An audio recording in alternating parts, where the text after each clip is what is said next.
Hi everyone, क्या हाल चाल सबके। आई होप तुम लोग की जेई की प्रिपरेशन अच्छी चल रही होगी।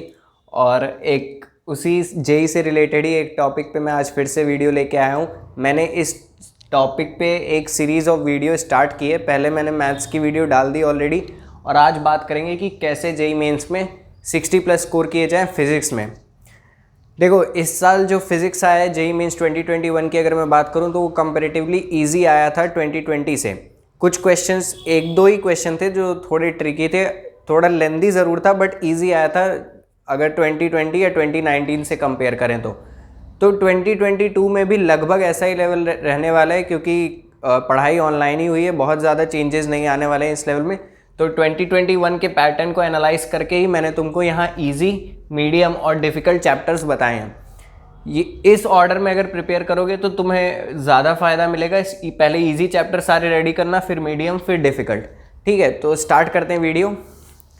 तो देखो, इजी चैप्टर्स में सबसे कॉमन, सबसे पहला आता है मॉडर्न फिज़िक्स। ये जेई मेंस में भी काफ़ी इंपॉर्टेंट रहता है और एडवांस में भी इंपॉर्टेंट रहता है। क्यों? क्योंकि ये एक इजी चैप्टर रहता है। देख सकते हो तुम यहाँ पे 2 से 3 क्वेश्चन इस चैप्टर से आ जाते हैं। अब ये एक तरीके से यूनिट है पूरा, जिसमें photo electric effect, atomic structure, x ray, ये 3 से 4 चैप्टर आते हैं। तो इसलिए इसमें क्वेश्चन ज़्यादा बनने के चांसेस बढ़ जाते हैं। ठीक है, और फिर सेकेंड चैप्टर जो आता है सेमीकंडक्टर्स, इसको भी मॉडर्न फिजिक्स का पार्ट मान सकते हैं, बट इसको अलग कर दिया है क्योंकि एनसीईआरटी में ये अलग से दिया हुआ है। सेमीकंडक्टर से 1 से 2 क्वेश्चन आता है। जनरली वो जीना डायोड के ऊपर बेस्ड होता है, या फिर जो तुम्हारे ट्रांजिस्टर होते हैं उसमें सैचुरेशन करंट वगैरह, ये सब एक बार देख लेना, उसके ऊपर बेस्ड आता है। Third, communication system. सेमीकंडक्टर के अगला चैप्टर कम्युनिकेशन सिस्टम ही दिया हुआ है एनसीईआरटी में। 1 से 2 क्वेश्चन इस पे भी आते हैं। जनरली वो एरिया वाला क्वेश्चन आता है, वो कवरेज वाला, या फिर लाइन ऑफ साइट ट्रांसमिशन वाला। ये 2 देख लेना तुम। इससे एक क्वेश्चन तो गारंटीड है इसका आने वाला है। ठीक है, फोर्थ चैप्टर हीट ट्रांसफ़र। अब कुछ लोग कह सकते हैं कि ये उनको थोड़ा टफ भी लगता है, मीडियम में भी रख सकते हैं। एक एवरेज में बता रहा हूँ। हीट ट्रांसफ़र में जनरली KA T1-T2/L वाला फॉर्मूला यूज़ होकर सारे क्वेश्चन हो जाते हैं। जेई मेंस लेवल पे अगर बात करें, एडवांस पे इसका टफनेस लेवल इंक्रीज़ हो जाता है जब स्फेरिकल शेल्स को इंक्लूड कर दिया जाता है। अदरवाइज मेंस पे इतना इसमें लेवल नहीं इंक्रीज़ किया जाता है। तो इससे भी 1 से 2 क्वेश्चन आते हैं। हालांकि इस बार जेई मेंस 2021 में कम ही क्वेश्चन आए थे, इससे ज़्यादा नहीं आए थे, बट इससे चांसेस हैं कि वापस से क्वेश्चन आए, क्योंकि 2020 में इससे काफ़ी क्वेश्चन आए थे। फिफ्थ अगर बात करें तो ऑल्टरनेटिंग करंट। यहाँ मैंने लिख रखा है 2021 स्पेशल, 1 से 2 क्वेश्चन। 2021 स्पेशल क्यों लिखा है मैंने? क्योंकि 2019 में ऑल्टरनेटिंग करंट के कम क्वेश्चन थे, लेकिन 2021 में अचानक से इसका वेटेज काफ़ी ज़्यादा बढ़ गया था। उसका रीज़न ये था कि अभी जो 2021 का एरा चल रहा है, जो ये सेंचुरी चल रही है, उसमें टीचर्स या जो पेपर सेटर्स चाहते हैं वो ये चाहते हैं कि आने वाले जो स्टूडेंट्स हैं वो मॉडर्न फिज़िक्स की तरफ ज़्यादा थोड़ा ध्यान दें। और ऑल्टरनेटिंग करंट मॉडर्न फिज़िक्स से लिंक किया जा सकता है। कुछ क्वेश्चंस ऐसे हैं जो मॉडर्न फिज़िक्स को ऑल्टरनेटिंग करंट से लिंक कर देते हैं। ठीक है, अभी वो डिस्कस नहीं कर रहे हैं कौन से क्वेश्चन हैं, वो एडवांस लेवल पे हैं।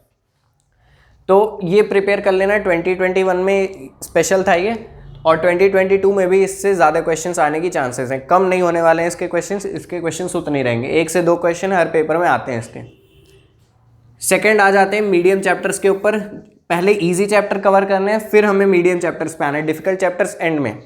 मीडियम चैप्टर में सबसे पहला करंट इलेक्ट्रिसिटी आता है, जिसके 2 से 3 क्वेश्चन आ जाते हैं। या तो वो पोटेंशियोमीटर का होता है, मीटर ब्रिज का होता है, व्हीटस्टोन ब्रिज पे आते हैं। इन्हीं सब पे क्वेश्चन पूछा जाता है। वो ट्रेडिशनल क्वेश्चंस जो होते थे करंट और रेजिस्टेंस निकालने वाले या ईएमएफ निकालने वाला पैरेलल में, वो थोड़े कम कर दिए गए हैं। पोटेंशियोमीटर के ऊपर ज़्यादा पूछे गए हैं, तो पोटेंशियोमीटर को देख लेना। और एक बार शायद पोस्ट ऑफिस बॉक्स पे भी पूछा था, तो वो भी एक बार देख लेना। ठीक है, कुछ लोग इसको इजी कैटेगरी में भी रखते हैं क्योंकि उनको करंट इलेक्ट्रिसिटी काफ़ी इजी लगता है। एक बार वो प्रैक्टिस हो जाती है, जैसे अगर तुम एचसीवी कर लोगे तो तुम्हें भी करंट इलेक्ट्रिसिटी काफ़ी इजी लगेगा। बट एवरेज लें तो ये मीडियम चैप्टर्स के अंडर में आता है। सेकंड चैप्टर आता है ग्रेविटेशन, 1 से 2 क्वेश्चन। अब इसको कुछ लोग इजी कैटेगरी में रख सकते हैं, बट ग्रेविटेशन में वो जो एंगुलर मोमेंटम कंजर्व करके, एनर्जी कंजर्व करके कुछ क्वेश्चंस होते हैं, वो कैलकुलेटिव ज़्यादा हो जाते हैं, इसलिए मैंने इसको मीडियम में रखा है। अदरवाइज उसमें बहुत ज़्यादा कोई कॉन्सेप्ट नहीं इन्वॉल्व होता है। वो कॉन्सेप्ट तुमने ऑलरेडी वर्क, पावर, एनर्जी में पढ़ रखा होता है। सिर्फ इसकी कैलकुलेशन की वजह से इसको मीडियम वाले में रखा गया है और 1 से 2 क्वेश्चन इससे भी आते हैं। थर्ड बात करें तो ऑसिलेशंस, 1 से 2 क्वेश्चन। अब इसमें 1 से 2 क्वेश्चन जो जनरली आते हैं वो आते हैं कि एक ब्लॉक मीन पोजीशन से पास कर रहा है, उसके ऊपर एक और ब्लॉक रखा तो उसकी वेलोसिटी क्या होगी, या वेलोसिटी और एक्स के बीच का ग्राफ कैसा बनेगा। 2 बार ये सेम क्वेश्चन मीन्स 2021 में पूछा गया था, एलिप्स बनता है। तो थोड़ा थ्योरी पे इसके ज़्यादा फोकस करना।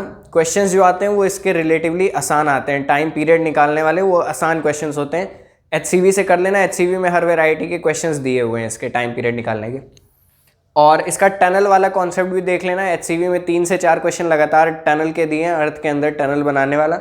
उससे भी एक बार 2020 में पूछा गया था, तो चांसेस हैं कि फिर से वो रिपीट कर दें। फोर्थ चैप्टर थर्मोडायनेमिक्स, कुछ लोग इसको हार्ड की कैटेगरी में रख सकते हैं, लेकिन हार्ड ये तब बनता है जब इसको JEE advance point of view से सोचा जाए, क्योंकि JEE एडवांस में जो पिस्टन प्रॉब्लम्स आती हैं या एडियाबैटिक सिलेंडर वाली जो प्रॉब्लम्स आती हैं उसकी वजह से ये टफ बन जाता है, अदरवाइज ये टफ नहीं होता है। मीडियम लेवल में रखा है, इससे भी 1 से 2 क्वेश्चन आ जाते हैं। फिर बात करें मैकेनिक्स 1, देखो एक होती है मैकेनिक्स 1, मैकेनिक्स 2। मैकेनिक्स 2 में तुम्हारे सेंटर ऑफ मास, रोटेशन, ये फ्लूइड, ये सब चैप्टर आ जाते हैं। मैकेनिक्स 1 में आता है Newton law, motion in 1D, work, power, energy. इन तीनों को कंबाइन करके 1 से 2 क्वेश्चन आते हैं। बहुत ज़्यादा वेटेज नहीं है यहाँ, क्योंकि यहाँ 3 चैप्टर्स को कंबाइन करके 1 से 2 क्वेश्चन आ रहे हैं। बट इसको तुम ध्यान देना, क्योंकि न्यूटन्स लॉ जो होता है वो कुछ लोगों को टफ लगता है, कुछ लोगों को ईजी लगता है। वो डिपेंड करता है कि तुम्हारी प्रैक्टिस कितनी है न्यूटन्स लॉ में। सम ऑफ फोर्सेस बराबर ma, F एक्सटर्नल बराबर ma, या ये जो तुम वर्क डन निकालते हो इसमें जो ds होता है ये क्या होता है, इसको समझना ज़रूरी होता है। कॉन्सेप्चुअल चैप्टर है, इसको एक बार देख लेना। मोशन इन 1D सिर्फ कैलकुलेशन बेस्ड है, रिलेटिव वेलोसिटी में जो थोड़ी बहुत दिक्कत आती है उसको इम्प्रूव कर लेना। और वर्क, पावर, एनर्जी काफ़ी ईजी है, इसमें जनरली एनर्जी कंजर्व करने वाले क्वेश्चन आते हैं, तो इसको मैंने मीडियम कैटेगरी में रखा है। फिर आते हैं डिफ़िकल्ट चैप्टर्स, और सबसे पहला सबसे खतरनाक चैप्टर, चाहे JEE मेंस को देखें या एडवांस को देखें, ओलंपियाड को देखें, रोटेशन मोशन। ये सबसे टफ चैप्टर है अभी तक, मतलब सबके लिए 11th 12th जो पढ़ते हैं उनके लिए रोटेशनल मोशन काफ़ी टफ होता है। इसी का एनालॉग जो होता है 12th में वो इलेक्ट्रोमैग्नेटिक इंडक्शन होता है। अब कुछ लोग कहेंगे कि हम लोग तो इलेक्ट्रोमैग्नेटिक इंडक्शन के क्वेश्चन सॉल्व कर लेते हैं आसानी से, लेकिन जब इलेक्ट्रोमैग्नेटिक इंडक्शन को इस चैप्टर के साथ मिक्स कर दिया जाता है, एक HCV में क्वेश्चन है, रोटेट कर रही है रॉड, एक रोटेट कर रही होती है, वो तुम देखना, जब मिक्स कर दिया जाता है इलेक्ट्रोमैग्नेटिक इंडक्शन को किसी और चैप्टर के साथ, तो वो रोटेशनल मोशन से ज़्यादा टफ बन जाता है, क्योंकि वहाँ कॉन्सेप्ट ज़्यादा लगता है। फिलहाल वो मेंस में कम ही पूछा जाता है, उसकी कोई टेंशन नहीं है। तो रोटेशनल मोशन मैं तुमको रिकमेंड करूँगा, तुम HC वर्मा के सारे क्वेश्चन सॉल्व कर लो, ऑब्जेक्टिव 1, ऑब्जेक्टिव 2 और एक्सरसाइज पूरे 90 क्वेश्चन हैं आई थिंक, सारे सॉल्व करने ला। हर वैरायटी के क्वेश्चंस उन्होंने दे दिए हैं जो JEE मेंस में पूछे जाते हैं। JEE मेंस वाले HCV के बाहर के क्वेश्चंस कम ही पूछते हैं। सेकंड चैप्टर आता है इलेक्ट्रोस्टैटिक, ये भी एक टफ चैप्टर होता है अपने आप में। जब स्टार्ट करते हैं गॉस लॉ, इसमें मैंने कैपेसिटेंस भी इंक्लूड कर दिया है, क्योंकि कैपेसिटेंस के भी कुछ काफ़ी टफ क्वेश्चन बनते हैं। जैसे एक लीकेज करंट के ऊपर क्वेश्चन पूछा था, बट अब वो लीकेज करंट के ऊपर अगर क्वेश्चन पूछा था तो कोई अगर HCV सॉल्व करके गया था तो उसका वो क्वेश्चन सॉल्व हो गया था, क्योंकि उसमें वो क्वेश्चन का थोड़ा सा पार्ट दिया हुआ है, तो इसीलिए कहते हैं HCV इंपॉर्टेंट है। तो इलेक्ट्रोस्टैटिक से भी 2 से 3 क्वेश्चन आते हैं। थर्ड चैप्टर रे ऑप्टिक्स, कुछ लोग कह सकते हैं कि ये तो इजी कैटेगरी में आना चाहिए, अगर हमें मिरर फार्मूला, लेंस फार्मूला याद है तो इसके क्वेश्चंस हो जाते हैं।